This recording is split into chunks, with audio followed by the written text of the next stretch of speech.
The bell rings before you see the cart. One slow strike, then another. The sound drifts through the narrow street and lingers in the air like smoke. The smell comes next. Rotting food, human waste, damp wood, and beneath it all, something sickly sweet that settles into your throat. A man walks beside the cart with his head down, ringing a handbell to warn anyone still outside. He does not look inside. No one does anymore. The cart moves on, its wheels slick from the streets, disappearing into the dark. You don't die in battle here. You die behind a closed door while the city listens from the other side. But the real danger is not just the sickness. It is what happens when a crowded city realizes it is trapped with it. Look closely. This is London, 1665. The year the Great Plague turns England's capital into a sealed labyrinth of fear and death. Nearly 500,000 people are packed into a medieval city already stretched to its limits, and once the sickness takes hold, escape becomes a privilege most do not have. Tonight, we are walking through Plague Year London, as if you were there. We will move from its gates to its markets, from its homes to its taverns, watching how ordinary people tried to survive while the city slowly closed around them. By the end of this journey, you will understand why surviving the plague depended less on medicine and more on class, crowding, and timing. The question is simple. Would you survive it? London in the mid-17th century is loud, compressed, and vertical. Houses rise several stories high, leaning toward each other until the upper floors nearly touch. Streets are narrow, uneven, and dark even at midday. Waste flows wherever gravity allows it to go. Most Londoners are poor. Labourers, apprentices, servants, dock workers. They are paid by the day, sometimes by the task. If they do not work, they do not eat. There are no savings, no safety nets, no spare rooms. There is no understanding of bacteria or infection. Disease is blamed on bad air, divine punishment, or invisible vapours. When sickness appears, the city responds with force, tradition, and fear. And now, the plague has arrived. At the city gates, arguments break out daily. Guards shout at travellers waving papers and coins, begging to pass. Some want to flee, others demand entry, unaware of what waits inside the walls. Official notices are nailed to wood, listing new orders as fast as they can be written. Travel restrictions tighten, gatherings are discouraged, houses are watched. The wealthy are already gone. Merchants with country estates left quietly weeks earlier. Influential physicians vanished without announcement. What remains is a city of people who cannot afford to leave and cannot afford to stop working. Rumours spread faster than the disease. People whisper about swellings in the groin and under the arms, about fevers that bring delirium, about black marks that appear just before death. Soon the bells ring from morning until night. Markets stay open because they must. London cannot survive without food moving through it. But the crowds feel different now. People stand farther apart when they can. Hands hesitate before touching bread or meat. Food hangs uncovered. Flies swarm freely. Ale is watered down. Flour is stretched with fillers. Prices climb sharply as supplies thin, and arguments break out over scraps. Hunger arrives before sickness for many.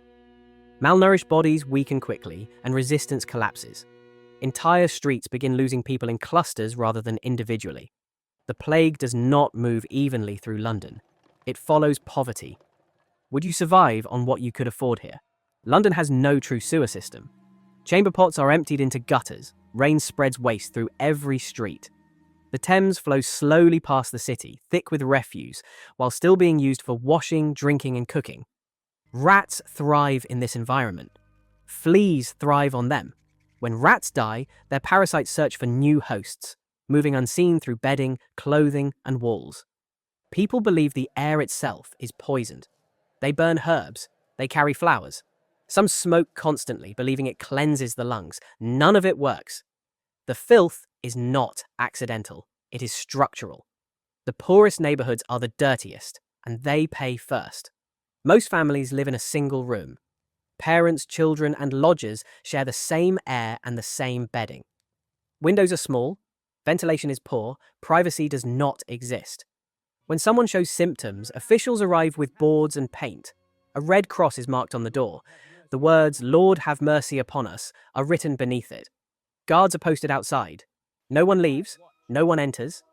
Healthy family members are locked inside with the sick. Food may be delivered. Often it is not. Guards accept bribes or abandon their posts entirely. The policy is meant to protect the city. In practice, it traps death inside homes and lets it burn through families at once. If the plague enters your house, your odds collapse overnight. As deaths rise, work disappears. Workshops close, ships stop unloading, apprentices are dismissed without pay, servants are sent away with nothing. Without income, people crowd together to survive. Families double up. Strangers share beds. Exposure increases, but hunger leaves no alternative. Gravediggers demand higher wages. Nurses and plague searchers are overwhelmed. Some drink heavily just to keep working. Others steal from the dead. Fear becomes profitable. False cures spread. Desperation sharpens cruelty. Taverns remain open longer than churches. Alcohol dulls panic. Gambling dens offer distraction. Prostitution does not stop. It simply moves deeper into alleys and cellars. These spaces are warm, crowded, and unventilated. Cups are shared. Bodies press close. Infection spreads quietly. Crime rises as enforcement thins. Theft becomes routine. Violence escalates quickly. When death feels inevitable, consequences lose meaning. Would you risk these places for warmth, food, or human contact? Courts still function, unevenly. Punishments remain harsh. Public executions continue, drawing crowds that spread disease further with every gap. Watchmen patrol less frequently. Fires burn longer before help arrives. Wooden houses stand packed together, waiting for a spark. London is no longer just sick. It is starting to come apart. By late summer, the bells no longer mark individual deaths. They ring continuously until the sound becomes part of the background, like wind or rain. Some churches stop ringing altogether. The ringers are dead, sick, or gone. Entire streets fall quiet. Windows stay shuttered. Doors remain marked with red crosses long after everyone inside has stopped breathing. In some houses, bodies lie untouched for days because no one dares knock. At night, death carts roll more frequently. Children learn the sound of the wheels and retreat indoors without being told. The men who collect the dead stop announcing themselves. There is no need. Everyone already knows why they are there. This is the moment when London realizes it has lost control. Burial grounds inside the city fill quickly. Churchyards overflow. Graves are reused too soon. Eventually, new pits are dug beyond the walls, wide and deep enough to take hundreds of bodies at once. There are no coffins for most of the dead. Bodies are layered, scattered with lime, and covered quickly. Names are not recorded. Prayers are rushed or skipped entirely. Families are not always present. Many are already dead themselves. Others are locked inside marked houses, listening as carts carry away what remains of their lives. This is not a dignified death. It is efficient. And it has to be. Some houses never receive a red cross. Not because they are safe, but because everyone inside dies too quickly for anyone to notice. Doors stay shut. Windows remain dark. Neighbors avoid these buildings instinctively. Rats move in freely. Fleas spread outward, searching for new hosts. London becomes a patchwork of sound and silence. One street still arguing and trading, the next completely empty. Would you know when to run, or would you stay too long? Those who can leave do so late and desperately. Servants flee without permission. Apprentices abandon masters. Guards disappear from posts. Officials stop enforcing orders they no longer believe will save them. Others stay because they have nowhere else to go. Or because leaving means starvation in the countryside. Or because they are already sick and know it. Survival becomes individual. Neighbors stop helping neighbors. Doors stay locked. Trust evaporates. The plague does not just kill bodies, it dissolves social bonds. Doctors who remain wear heavy cloaks and beaked masks stuffed with herbs. The outfit looks protective. It is not. Treatments include bleeding, purging, and strange potions that weaken patients further. Some cures promise protection through charms, powders, or prayers sold at inflated prices. Others recommend isolation that arrives too late to matter. People want certainty. The plague offers none. Now here's the part people forget. Even bad medicine feels better than helplessness. And in 1665 London, helplessness is everywhere.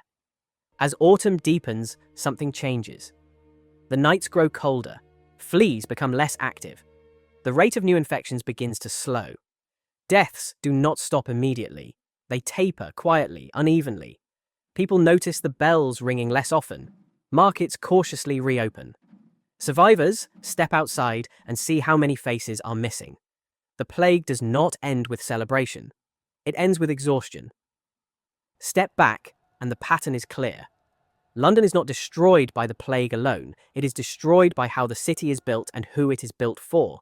Density accelerates spread. Poverty concentrates risk. Containment policies protect trade and order more than families. The wealthy escape early. The poor absorb the consequences. Locking houses slows movement but traps death inside. Delayed restrictions allow the disease to seed itself everywhere. Information spreads unevenly, and fear fills the gaps. This changed everything. After 1665, London begins to rethink sanitation, housing, and public health. But those lessons are paid for in mass graves and sealed doors. The city survives by sacrificing its most vulnerable.